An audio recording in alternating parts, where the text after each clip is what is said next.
एक बार एक शिकारी शिकार करने के लिए जंगल में पहुंचा।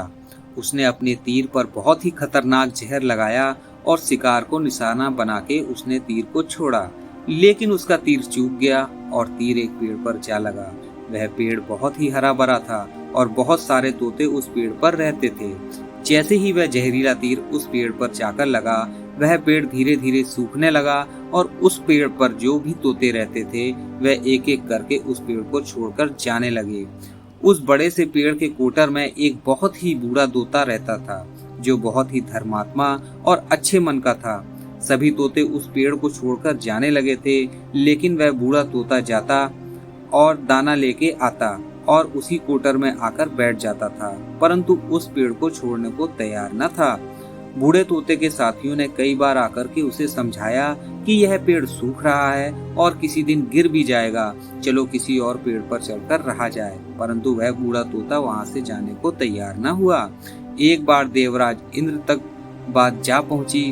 उन्होंने बताया कि एक तोता है, वह जिस पेड़ पर रहता है उस पेड़ पर एक जहरीला तीर लगने के कारण पेड़ सूखने, गिरने और खत्म होने की कगार पर आ पहुंचा है और एक बूढ़ा तोता अभी भी वहीं पर रह रहा है।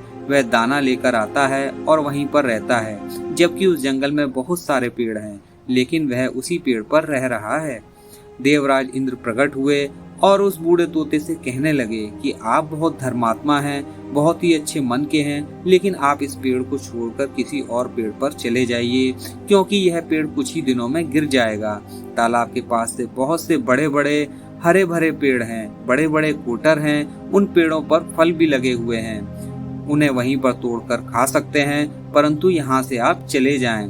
तोता बोला, माफ कीजिएगा, इस पेड़ ने मुझे जीवन दिया है, शिकारियों से मेरी रक्षा की है, हर मौसम में मेरे साथ रहा है, ये कोटर मेरा घर है, यहाँ मैं पला बड़ा हूँ, इस पेड़ को मैं छोड़कर कैसे जा सकता हूँ?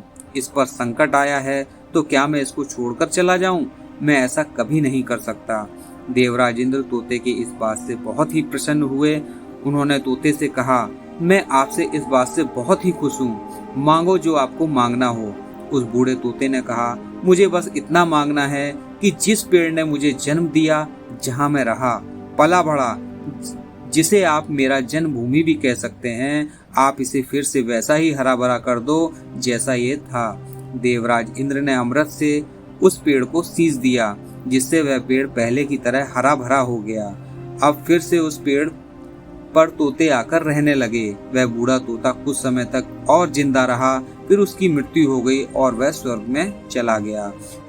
यह कहानी हमें सिखाती ये है कि जब भी किसी इंसान का बुरा दौर आता है तो वह टूटा हुआ होता है, उसे किसी की सहारे की जरूरत है, किसी की आवश्यकता होती है। अगर आप ऐसे समय में उसे छोड़कर चले जाएंगे, उससे बात नहीं करेंगे, मुंह मोड़ लेंगे, तो आपसे बुरा कोई नहीं है, क्योंकि आप किसी के सुख का साथी बने या ना बने, लेकिन आपको हमेशा किसी के दुख का साथी जरूर बनना चाहिए।